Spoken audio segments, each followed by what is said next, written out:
Assalamualaikum warahmatullahi wabarakatuh. Kawan-kawan sekalian, kembali kita berjumpa di Jejak Semesta 65. Semoga kita semua dalam keadaan sehat walafiat, selalu dalam lindungan dan pertolongan Tuhan Yang Maha Kuasa. Kawan-kawan sekalian, rencana Anies Rashid Baswedan akan melakukan menyampaikan pidato orasi pada tanggal 7 yang akan datang, 7 Mei yang akan datang, yang bertempat di indoor Senayan. Acara itu diinisiasi oleh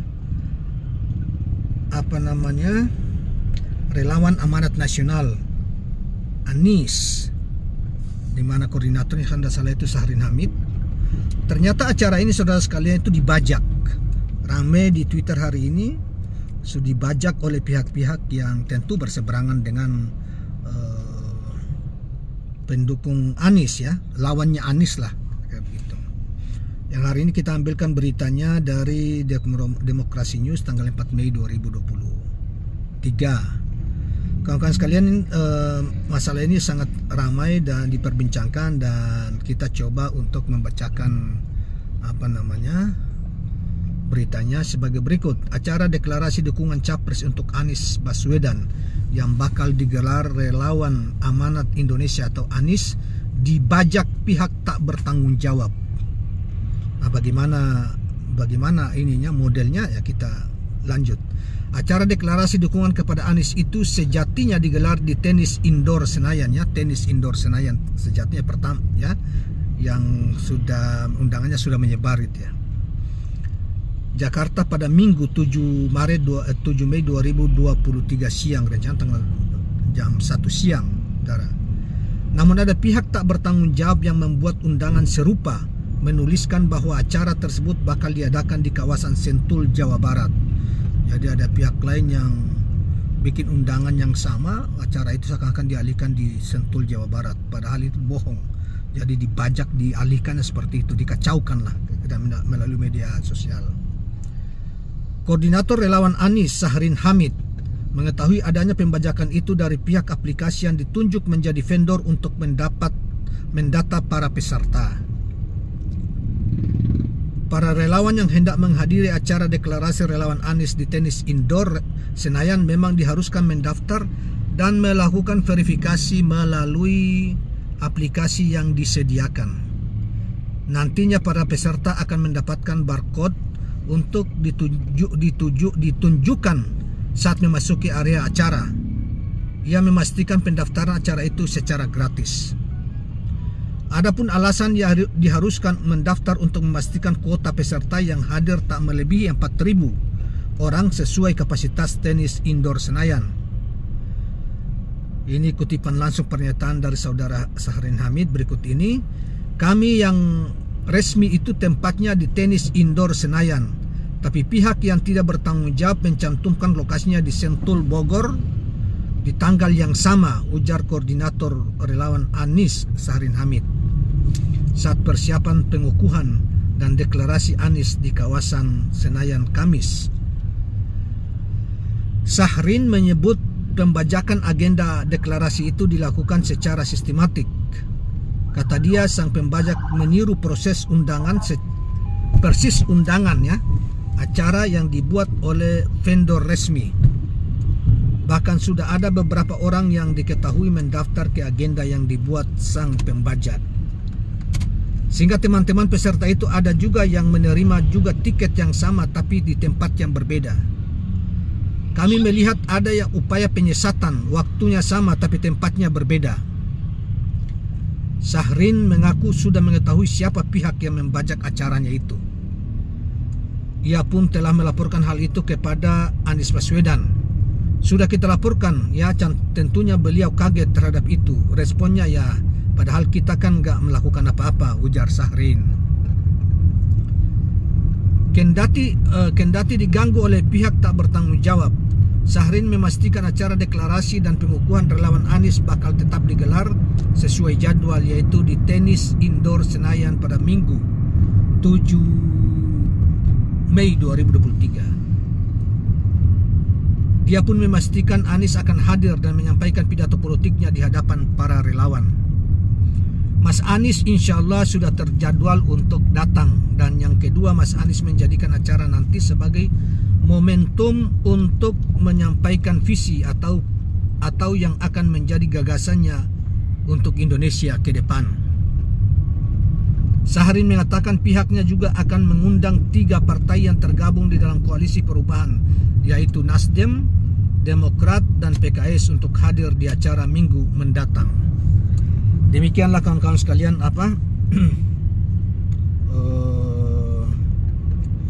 berita tentang pembajakan acara relawan Anies yang dilakukan oleh mereka-mereka yang berseberangan, ya, bukan pendukung Anies. Ini memang cara-cara kotor yang mulai dipergunakan oleh lawan-lawan politik Anies dan lawan-lawan tentunya lawan para relawan yang mendukung Anies. Saudara sekalian, sebagaimana dikatakan oleh Henry Satrio, ya, Dr. Henry Satrio di ILC tadi malam, atau berulang-ulang dilakukan oleh berbagai kalangan di media sosial, di media online dan lain sebagainya. Kalau melihat hari-hari ini lembaga survei yang misalnya kayak Poltreking, SMRC, kemudian yang punya siapa namanya itu, yang botak-botak itu siapa namanya itu, Carta Politika, dan punya Burhanuddin Muhtadi, ya, yang selalu mengunggulkan dalam surveinya, menempatkan Anies selalu di urutan ketiga dan selalu menunggulkan Prabowo atau Ganjar misalnya, ya. Itu lembaga survei yang kita juga tahu sudah sejak lama itu mereka merumput di kalangan, diduga merumput di Istana Negara, mendapat arahan juga dari rejim yang ada dan termasuk dari para oligarki yang merumput di seputar rejim. Misalnya juga ketika mereka ini mengatakan bahwa pada pilkada tahun 2017 yang lalu kan DKI kan selalu menempatkan Ahok sampai di hari terakhir, menempatkan Ahok sebagai pemenangnya. Nyatanya Ahok kalah telak dari Anies Baswedan, kurang lebih selisihnya 15%. Nah, jadi tipuan-tipuan gaya lembaga survei, ya, yang hari-hari ini mulai dimunculkan, ya. Mereka bergerak untuk menggiring, tentunya tujuan untuk menggiring opini, walaupun dengan cara-cara yang tidak pantas, tidak benar, menyembunyikan kebenaran, misalnya fakta. Mereka tetap melakukan karena mereka memang dibayar untuk itu. Nah, saudara sekalian, jadi Henry Satrio mengatakan kalau misalnya Prabowo atau Ganjar itu jauh meninggalkan Anies dalam survei, mengapa mereka selalu gelisah? Mereka selalu khawatir kalau mereka, dan berbagai macam cara mereka lakukan, cara-cara kotor tentunya, untuk menjegal Anies, ya. Misalnya lewat lembaga hukum, KPK yang beberapa waktu yang rame, kemudian lewat pengambilan Partai Demokrat, ya, oleh Muldoko yang PK hari ini, kemudian dikirim, Jokowi mengirim Ketua Golkar, mengirim Caimin untuk membujuk Partai Demokrat supaya jangan meninggalkan Nasdem dan PKS dan bergabung dengan mereka, walaupun itu tidak berhasil. Artinya, jadi kita melihat mereka ini sangat khawatir dengan Anies, gitu loh, karena memang sudah terbukti lembaga survei yang mengatakan bahwa Anies kalah dan Ahok menang itu kemudian terbalik, dia urutan ketiga kemudian melompat sebagai pemenang yang jauh meninggalkan Ahok. Itulah yang mereka khawatir juga, jangan-jangan di Pilpres ini juga seperti itu. Dan diyakini itu lembaga survei satu sisi. Yang kedua, polling, ya, saudara sekalian. Polling yang dilakukan lembaga misalnya portal CNBC, ya, itu kan media online, ya. Itu melakukan polling dalam waktu 2-3 hari gitu loh. Dengan populasi atau yang mereka terlibat dalam polling itu yang memilih menentukan pilihan sekitar 70-an ribu orang. Ternyata hasil akhirnya telak Anies mengalahkan Prabowo dan Ganjar secara telak, yaitu Anies meraih di hasil akhir ya, hasil yang paling hari terakhir itu dengan komposisi sekitar 70-an ribu orang yang melakukan voting, itu 63% lebih sekian, sementara Ganjar 20% dan sisanya Prabowo Subianto. Nah itu CNBC. Yang lain kumparan melakukan polling satu minggu. Anies Baswedan 65,55%. Di cuma 2 orang yang dipolling, yaitu Ganjar lawan Anies, dan Ganjar kalah telak jauh. Ganjar cuma 35,45%. Nah, sementara lembaga survei sebaliknya. Satu hari setelah Ganjar diumumkan sebagai capres oleh PDIP, ILC melakukan polling, ya polling ketiga ya, karena pertama kedua tetap Anies juga meninggalkan mereka jauh. Mereka meninggalkan Ganjar maupun Prabowo jauh. ILC yang diikuti kurang lebih 60-an ribu voters ya, voters. Ternyata Anies memenangkan 65%, mengalahkan Ganjar maupun Prabowo lah yang lain. Jadi itu 60-an ribu loh, sementara mereka survei ini kan mereka mengatakan 1.200 apa. Cuma 1.200, dan itu pun kita tidak tahu mereka dana yang mereka dapat dari mana. Tapi diduga dari itu oligarki yang pendukung itulah, dari rejim. Kemudian bagaimana metode pengambilan samplingnya, mereka udah jelasin gitu ininya. Kita ragukan. Tapi kalau polling ini kan mereka langsung, masyarakat yang tentukan langsung. Kemudian ada satu lagi walaupun belum selesai ya. Saya lihat di Refli Harun ya, podcast Refli Harun melakukan polling itu masih berlangsung sampai besok atau apa. Itu sudah ratusan ribu orang yang mengikuti polling itu, dan Anies masih sangat mendominasi, itu sekitar 80-an persen. Voters itu yang 100-an ribu lebih itu memilih Anies Baswedan dibanding Ganjar dengan Prabowo. Lo bayangkan. Jadi benar apa yang dibilang oleh siapa itu Hansat itu, Henry Satrio itu, ya kalau mereka mengatakan bahwa Anies itu underdog, misalnya dia tidak didukung masyarakat, dia selalu urutan ketiga, ngapain mereka khawatir? Ngapain mereka sibuk banget hampir rapat tiap hari bagaimana khawatirnya sampai bagaimana supaya Anies jangan menang? Kalau itu benar gitu ya.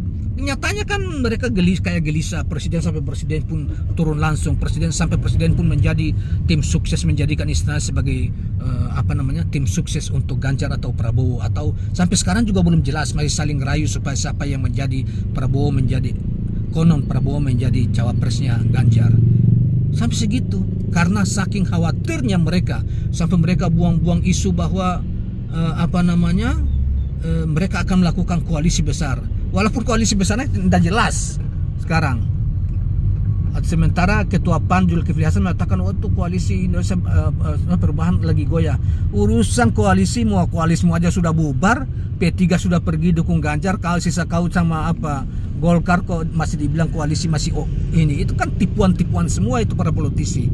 Jadi tidak masuk akal. Jadi Pak Zulkifli Hasan urusilah, karena itu sebetulnya koalisi koalisi Indonesia Bersatu sudah hancur. Sisa itu koalisi apalah namanya itu sudah, karena P3 sudah tinggalkan kalian, sudah pergi ke sana, baru selalu kalian mengatakan masih solid. Dari mana P3 sudah dukung PDIP kok? Jadi gitulah, kira-kira inilah tipuan-tipuan ya, gagap mereka sudah mulai ketakutan semua, sehingga apapun caranya mereka lakukan walaupun pemilu masih lama. Mereka mulai mengganggu Anies, macam-macam lah. Cara-cara begini ini ya cara-cara karena khawatir, sudah terlalu takut sama Anies. Bayangkan kalau Anies pidato politik di indoor Senayan itu kan akan diliput oleh berbagai media, dan rakyat semakin yakin bahwa inilah presiden masa depan, pasti akan menyampaikan gagasan-gagasan dan yang luar biasa. Dan tidak gagasan-gagasan atau kapasitas Anies itu kan tidak dimiliki oleh Prabowo maupun Ganjar. Apalagi gagasan-gagasan Anies diketahui bahwa dia memiliki pandangan-pandangan yang luar biasa, yang setiap saat dijadikan referensi oleh dunia internasional, baik di level organisasi internasional kayak PBB maupun oleh negara-negara yang membutuhkan pandangan-pandangan misalnya di Inggris, Oxford University, Chatham, lembaga Chatham di Inggris, kemudian di Singapura, di Amerika Serikat, di Australia baru-baru ini. Nah, jadi mana ada, sementara Ganjar kan, ya mohon maaf aja, Pak Ganjar kan jagonya cuma joget-joget di TikTok kan, sementara Pak Prabowo ya jagonya pidato sambil marah-marah tepuk-tepuk apa meja. Nah, sementara Anies dengan tenang menyampaikan pandangan-pandangannya dan membuat simpati rakyat maupun simpati dunia selalu berada kepadanya. Itu yang ditakutkan, sehingga acara-acara yang terbuka kayak gitu yang bernuansa akan diliput oleh media secara terbuka, mereka selalu mencoba untuk mengganggu. Konsolidasi Anies beberapa waktu lalu diganggu juga di Sumatera, di Sulawesi Selatan dan apa-apa gitu loh. Walaupun mereka menyewa mahasiswa-mahasiswa atau orang-orang sewaan yang cuma 2-3 orang aja, ini tidak, karena tidak didukung oleh rakyat. Nah, kira-kira itulah kawan-kawan sekalian, berita kita tentang soal ini. Dan maju terus Pak Anies, dan rakyat akan selalu berada di belakang Anda, dan kita lawan kezaliman yang mereka sebetulnya gagal total ketika memimpin Indonesia, dan karena mereka hanya mengandalkan tipuan, bohong dan lain sebagainya, sehingga kita Indonesia seperti saat ini yang penuh derita rakyatnya, harga-harga semakin naik, harga pangan, harga BBM naik yang sebelumnya dijanji tidak pernah naik, harga pangan diimpor, pangan terpaksa, bukan terpaksa, memang sengaja diimpor untuk mendapatkan uang, sementara petani mereka abaikan dan lain sebagainya. Kali ini jangan percaya lagi. Jangan sampai kita salah pilih. Kalau kita salah pilih, maka kita akan menderita berlipat-lipat yang akan datang. Indonesia akan semakin mundur kalau salah pilih. Pilihlah mereka yang memiliki rekam jejak internasional yang bagus, rekam jejak yang bagus di DKI, dan itu adalah tiada lain adalah Anies Rashid Baswedan. Terima kasih kawan-kawan sekalian. Jangan lupa subscribe, like, dan share channel ini. Assalamualaikum warahmatullahi wabarakatuh.